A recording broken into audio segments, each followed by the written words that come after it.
Bonjour à tous et bienvenue, nous sommes le lundi 5 mars, j'espère que vous avez tous passé un bon week-end. Il est 8h30 et c'est l'heure de Bonjour CAC 40 et DAX 30. J'en profite pour vous montrer tout simplement les avertissements liés au risque, je vous invite à les lire bien sûr comme d'habitude et je vous salue. Bonjour Bernadette, bonjour Lily, bonjour Pierre G. Si vous avez des questions, bien sûr n'hésitez pas à me les poser au cours de cette séance. On va démarrer avec les nouvelles économiques attendues pour aujourd'hui. Alors on va voir qu'on a des données des 9h15 en provenance de l'Espagne avec l'indice market PMI des services. On retrouve notamment cet indice à 9h45 aussi du côté italien. On aura de nouveau du côté espagnol ici à 10h l'indice de la confiance des consommateurs. On retrouve du côté de la livre sterling avec les Britanniques et le GBP, notamment l'indice des services PMI Market aussi. On retrouve à 11h notamment les ventes au détail en ce qui concerne la zone euro. Et ensuite, on attendra cet après-midi, 15h45, pour avoir l'indice Market PMI final des services du côté des États-Unis, ainsi que l'indice Market PMI Composite. On retrouve enfin à 16h, toujours du côté des États-Unis, on voit bien que c'est une après-midi purement américaine, on va dire, du côté du calendrier économique du mois, avec l'indice ISM non manufacturier de l'emploi, donc à 16h, et ensuite à 19h15, le discours de Quarles de la Fed. Donc voilà, cet après-midi, beaucoup de données en provenance des États-Unis à surveiller, et ce matin, ce sera plutôt donc un mélange entre la zone euro, la livre sterling, bien sûr, et l'Espagne. Alors on va maintenant passer aux supports et résistances attendus pour aujourd'hui. On démarre comme d'habitude avec les indices européens et un CAC 40 CFD qui obtient un support actuellement aux 5100, 5050 et 5000 niveaux clés, résistance du côté des 5160, 5200, 5250. Le DAX 30 CFD quant à lui a actuellement un support aux 11780, 11645, 11545, donc un marché qui est en baisse. Des résistances et obstacles à la hausse aux alentours des 11 925, 12 100 et 12 345.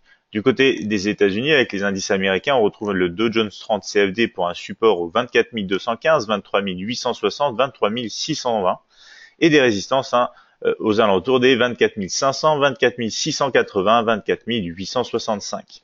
Le Nasdaq 100 CFD, quant à lui, obtient maintenant des soutiens sur les 6 750, 6 700, 6 630 et des résistances et obstacles à la hausse aux 6 815, 6 890, 6 970. Pour le marché des matières premières, on démarre avec le gold CFD et l'or pour un premier support au 1325, 1320, 1315, des résistances à démarrer donc dans la zone des 1330, 1332, suivi par les 1336 et enfin les 1340. On retrouve le WTI CFD, donc le pétrole pour un premier support au 61 niveau clé. Ensuite, on a la zone des 60-25 et 59-90 avant de retrouver le niveau de support des 59-30 pardon. Des résistances donc à la hausse aux alentours des 61,80, 62,60 et 63,25. On passe maintenant au marché Forex avec la paire Euro-USD CFD pour un premier support au 1,2265, 1,2220 et 1,2180. Des résistances à partir du niveau clé et psychologique des 1,23, 1,2330 et 1,2380. Pour le GBP USD CFD, la livre sterling, on a un premier support dans la zone des 1,3760, 1,3735, suivi par le support des 1,3680 et celui des 1,3640.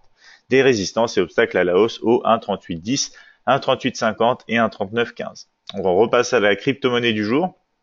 Ici, le XMR USD CFD pour un support au 355, 320, 285, résistance 385, 425, 470. On va bien sûr voir tout ça sur nos graphiques MT5 comme d'habitude. Alors on se retrouve sur la plateforme de trading Admiral Markets MetaTrader 5. On a notamment le mini terminal de l'édition suprême ici et on est sur un graphique CAC 40 en H4. On voit bien ici cette tendance baissière, momentum négatif, force positive, les moyennes mobiles qui commencent ici à se croiser tout simplement à la baisse, comme vous pouvez le voir ici. On a cassé ce niveau de structure important ici et ici, notamment donc celui des 5250. Alors on est sous un niveau majeur, on est dans une tendance baissière, les moyennes mobiles sont à la baisse, tout indique une poursuite du mouvement, même si on a déjà entamé, comme vous le voyez ici, un mouvement déjà assez baissier. On a eu une légère correction juste dans cette zone. On va voir ça en détail bien sûr sur un graphique M30. Graphique M30 ici qui nous montre les zones de structure. Alors les scénarios de vendredi c'était celui-ci, soit une cassure sous ce niveau de résistance des 5200, donc on a eu ce scénario de valider. Maintenant, on a un gap baissier, direction donc les 5100 zones de support, et on aurait un mouvement correctif uniquement de retour en fait au-dessus des 5160. Alors bien sûr, après on va surveiller ce qui va se passer aux alentours de ce niveau de support des 5100. Si jamais on consolide un peu comme ceci, si jamais on consolide autour et qu'on finit par casser à la baisse, ce sera encore une fois poursuite en direction des niveaux inférieurs de support avec les 5050 pour démarrer. Si jamais on a un rebond ici, on pourrait bien sûr aller retester cette résistance des 5160 étant donné le mouvement déjà de baisse qu'on connaît sur ici le CAC 40. On va rajouter bien sûr les derniers points hauts et bas. On voit bien qu'on a cassé ici les derniers points bas. On est sorti donc des derniers points bas. On a cassé aussi cette oblique haussière ici avec un large mouvement sur cette bougie. Pour l'instant ici, bougie en M30. On va retrouver plus de détails encore donc sur un graphique M5. Vous avez vu que le M30 était déjà à la baisse, momentum et force négative. Et bien c'est la même chose sur ce graphique M5. On est en forte baisse ici. On a cassé, on a eu un gap ici. Donc voilà, un gap juste ici. Et on a eu donc ce fort mouvement baissier. On va très certainement commencer à rebondir sur ce support étant donné le mouvement. On va aller peut-être tester à nouveau des zones de structure intéressantes à exploiter, notamment ici, pourquoi pas autour des 5150. Donc à surveiller ce qui va se passer bien sûr sur les 5100, soit rebond, soit tout simplement cassure après consolidation. Donc on va d'ailleurs mettre ce scénario en place, rebond possible sur ce support en direction des 5150, 5160, c'est bien sûr la zone entre les derniers points bas ici et cette résistance. On passe maintenant au marché allemand avec le DAX 30 et le même scénario, on est sous un niveau clé ici qui devient bien sûr résistance avec juste ici donc les 12 555, 12 555 qui ont été cassés en rebond depuis la moyenne mobile exponentielle 20 à la baisse. On retrouve plus de détails bien sûr sur un graphique M15 pour le DAX. Donc on va passer sur un graphique horaire tout d'abord. Voilà, comme ceci, on retrouve nos niveaux de structure. On a donc les scénarios de vendredi, celui qui était à la baisse sous les 11 925. Pour l'instant, c'est le scénario qui est en cours. Donc on va aller aussi tester actuellement les 11 780, le support le plus présent, le plus proche, pardon. Et on va peut-être avoir, donc comme je vous le disais, sur le CAC, un rebond bien sûr sur ce niveau clé en accord donc avec les zones de structure. On a cassé ici donc une oblique, comme ceci à la baisse après une légère consolidation. On peut même donc dessiner comme ceci, voilà, un petit triangle d'indécision. On a cassé à la baisse, donc tout indique une poursuite de la baisse. On est même sur un graphique horaire baissier, mais on pourrait avoir un léger rebond sur les 11 780. Faire attention, si jamais on casse ici plus bas que ce niveau, qu'on n'a pas vraiment de rebond, on se dirige tout simplement direction le support des 11 645 ici sur le DAX. On casse ici, comme vous le voyez, les derniers points bas. Et on va aller voir les détails en M15. C'est la même chose qu'assure des derniers points bas. Pour l'instant, on est même sous le niveau intermédiaire des 11 845, niveau intermédiaire qu'on va maintenant mettre en rouge puisque c'est un niveau intermédiaire qui devient résistance, comme ceci. Donc voilà, on pourrait avoir un petit peu d'hésitation dans cette zone avant de finir par casser, pourquoi pas, à la baisse, ici, en direction tout simplement du niveau intermédiaire des 11 725 sur le DAX pour cette séance européenne. On passe maintenant au marché américain, c'est un petit peu le même scénario, on passe sous des niveaux majeurs de structure, donc ici on retrouve un niveau majeur de structure, le plus récent cassé donc à la baisse avec les 24 500, ce niveau de résistance actuel donc, qui correspond à ce niveau ici, avec ici dans le passé un rôle de résistance, ici un rôle de support, ici on a un petit peu fait donc les deux, et maintenant on commence à casser cette fois de nouveau à la baisse dans le cadre d'une tendance baissière, momentum négatif, force négative. Le graphique horaire nous indique ici aussi une tendance à la baisse, un momentum négatif, une force positive. Donc on retrouve les scénarios de vendredi, c'était soit une cassure à la baisse, soit à la hausse autour de ce niveau clé. On a eu des faux départs à la hausse ici, on a eu une cassure précédente à la baisse. Maintenant, on retrouve donc ce scénario baissier favori, étant donné donc ce qui se passe. On rejette le niveau des 24 500. Si on repasse au-dessus, potentiel scénario haussier. Faites attention, ça peut être quand même une zone ici de range, comme ceci, entre les 24 500 et 24 680. Et du coup, nos scénarios favoris sont du côté de la baisse pour aller déjà retester dans un premier temps ce niveau clé des 24 215 et pourquoi pas ensuite cette zone de résistance des 24 860, 23 860, 23 620. Donc voilà pour le marché américain. Sur le Dow Jones 30, Nasdaq 100, on est toujours dans le canal haussier journalier, même si on repasse sous cette résistance importante aussi ici des 6815. Vous voyez bien qu'on a une corrélation sur ces marchés, on repasse sous des niveaux de structure importants. Ici, la tendance de fond demeure quand même à la hausse, on a des moyennes mobiles haussières, on est dans le nuage justement en train de négocier, on a une tendance donc à la hausse sur ce graphique journalier, momentum positif, force négative.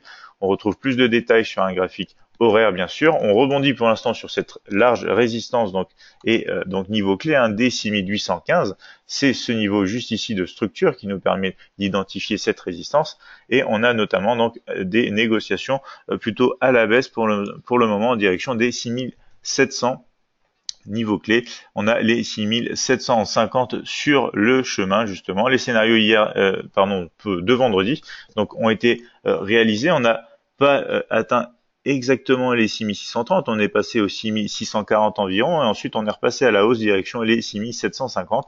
Donc les scénarios attendus maintenant, ça va être soit un rebond depuis ce niveau, soit tout simplement une cassure pour aller retester la borne basse du canal haussier journalier, notamment le niveau clé des 6700 niveaux de support. Donc voilà pour le scénario sur le Nasdaq 100. On est dans une tendance ici en graphique horaire à la baisse, momentum négative.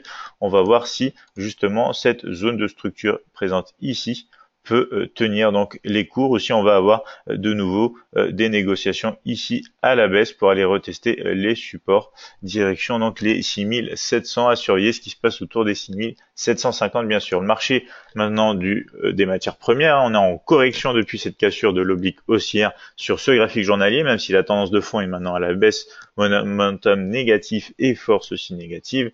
On est en train d'essayer de rebondir sur ce nuage des moyennes mobiles. Donc suite à une correction, on avait ici bien sûr, vous retrouvez ce double sommet, cassure de l'oblique ici. Voilà. Et pour l'instant, on est en négociation dans les moyennes mobiles qui sont toujours en configuration haussière. Alors, c'est peut-être un moment un petit peu incertain. On va voir ce qu'on a sur un graphique horaire pour essayer donc de trouver un peu plus d'indices. Pour l'instant, on a un graphique horaire haussier, momentum positif, force négative. On est dans un escalier haussier, vous le voyez ici, on est en train de générer des points hauts de plus en plus haut. Donc on a eu un mouvement d'impulsion comme ceci, correction, impulsion, légère correction. Et pour l'instant, on essaye de repartir à la hausse en direction cette zone de résistance des 1330, 1332. Scénario haussier donc défini vendredi plutôt actif à l'heure actuelle, il est en cours en direction donc cette zone de résistance. Si jamais on repasse sous les 1325, ce sera plutôt un mouvement de retracement et pour l'instant on est dans une zone un petit peu incertaine en cassure à la baisse d'une oblique haussière journalière. Pour l'instant on réagit quand même à la hausse, donc c'est peut-être un mouvement de retracement donc haussier dans un mouvement plus large à la baisse ou tout simplement une tentative en fait de rattraper la tendance haussière sur le graphique journalier. En attendant, on a un scénario ici assez propre, direction cette zone de résistance. Si jamais on passe en dessous, potentielle zone de range à surveiller quand même entre ces niveaux avant peut-être de casser et de repartir tester par exemple ici ces derniers points bas. On passe maintenant au WTI CFD, le pétrole qui, quant à lui, est vraiment en consolidation, même si la tendance de fond ici est un peu baissière, momentum positif, force négative. On a un triangle d'indécision qui se forme sur ce graphique avec ici donc la borne basse, ici la borne haute et pour l'instant des négociations bien sûr situées à l'intérieur de ce triangle d'indécision, même si on a une configuration des moyennes mobiles haussières. On passe en graphique horaire. Sur ce graphique horaire, on retrouve ici des zones de résistance et de support. On est toujours compris entre la résistance des 61,80 et le niveau de support des 61. Les scénarios de vendredi, on voit bien que ça a été le scénario baissier qui a été plutôt validé ici. On va garder ce type de scénario, sauf que on va les actualiser. Maintenant, on serait potentiellement donc en rebond baissier depuis le test ici de cette zone avec donc cette zone de structure qui est en accord, pour un rebond baissier direction les 61,00 pardon. Et ici on casse bien sûr les 61,80, mouvement possible de correction à la hausse. Faites attention, ici on a une oblique baissière que si on projette un petit peu plus, on peut retrouver bien sûr donc une concordance avec les 61,80. Donc il faudra avoir bien sûr cassure de ces deux éléments pour arriver tout simplement à un scénario haussier qui peut être valable sur ce graphique horaire en tendance haussière, momentum positif et force négative. N'oubliez pas, on est dans un range un peu plus large, on est dans un triangle d'indécision, donc forcément il faut être un peu plus vigilant. On sait qu'on est en période de consolidation. Graphique maintenant de l'euro USD CFD en journalier. On est en train d'essayer de repasser sous cette oblique haussière moyen long terme. On est toujours dans des moyennes mobiles haussières et une tendance de fond à la hausse. Momentum négatif, force négative. On va voir ça un peu plus en détail. On a toujours donc réaction depuis tout simplement ce double sommet ici présent sur ce graphique journalier. Graphique horaire, on va retrouver donc des zones de structure. On ressort de cette zone de résistance des 1,2330 à 1,23. Pour l'instant, on est sous les 1,23. On a été quasiment sur le support des 1,2265 avec seulement donc 3-4 pips d'approche. Donc scénario haussier de vendredi qui s'est déclenché, scénario baissier qui est donc maintenant en cours à l'heure actuelle. Donc on va tout simplement attendre peut-être ce type de scénario, un mouvement baissier qui revient confirmer donc le test du support des 1,2265. On pourrait rebondir comme on le fait d'ailleurs à l'heure actuelle. Vous voyez bien que c'est une bougie d'indécision. On a quasiment touché le support, maintenant on réagit très proche de la résistance. Donc rebond potentiel comme ceci avant de voir une cassure à la baisse potentielle comme ceci. Et si jamais, bien sûr, on repasse au-dessus de la résistance, il faudrait quand même des confirmations au-dessus de cette oblique haussière moyen long terme et idéalement, bien sûr, au-dessus de la résistance. Faites attention à ce niveau, comme vous le voyez ici, de structure qui pourrait contenir une fois de plus donc le prix et empêcher la progression de l'euro USD CFD à la hausse. On passe sur le GBP USD en sortie donc de ce triangle d'indécision. Vous voyez bien que maintenant on est même sous la moyenne mobile exponentielle 50. La tendance de fond est à la baisse, le momentum négatif et la force négative. Donc ici par contre on a potentiellement un scénario plus intéressant du côté de la baisse. On va notamment retrouver un graphique horaire ici en tendance pour l'instant de retracement donc à la hausse, momentum positif, force négative. Mais vous pouvez retrouver donc potentiellement un scénario en cas de cassure de ce canal haussier ici, canal de retracement, donc après un mouvement d'impulsion comme ça, c'est aussi un flag baissier. Donc si jamais on a une cassure ici, comme ceci, scénario baissier très intéressant sous les 1,3760, 1,3735, c'est la zone de support la plus proche. On commence donc à rebondir de plus en plus, comme vous le voyez ici, sur la zone de résistance pour l'instant. Donc, tant qu'on ne passe pas cette zone de résistance, le scénario haussier n'est pas validé. Scénario haussier qui va rester donc comme ceci potentiellement en direction déjà des 1,3850, 1,3915.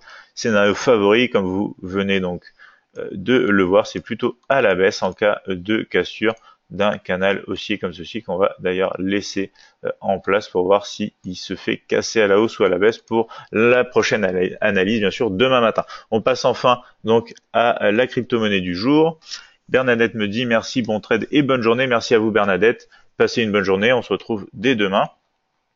Et cet après-midi, bien sûr, je rappelle pour les amateurs de crypto-monnaie, on a Bonjour CFD crypto-monnaie à 14h30, pardon.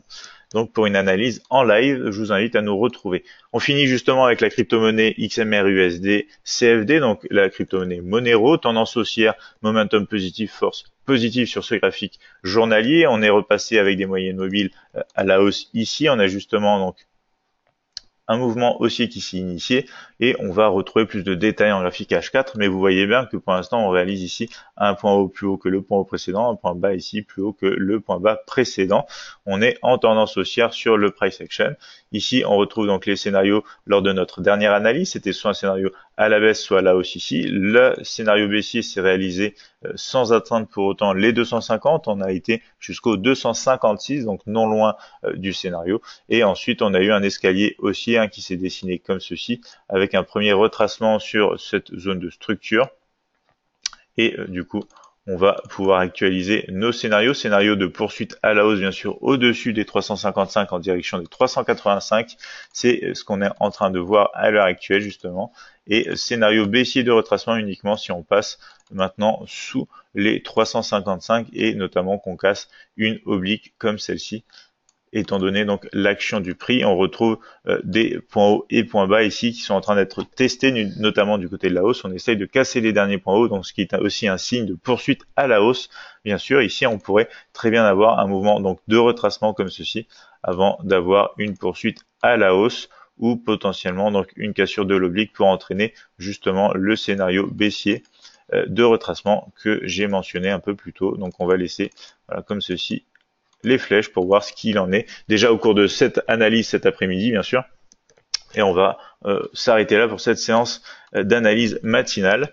Donc Lily me dit merci pour votre analyse et bon trade. Merci à vous, passez de bons trades et bien sûr une bonne journée, peut-être à cet après-midi pardon. Et en attendant, donc si vous voulez vous inscrire à la chaîne YouTube, bien sûr, vous retrouverez les épisodes précédents, les épisodes à venir et des tutoriels de trading forex gratuits. Plus d'informations sur notre site internet admiralmarkets.fr. Je vous souhaite à tous de passer une bonne journée et de bons trades.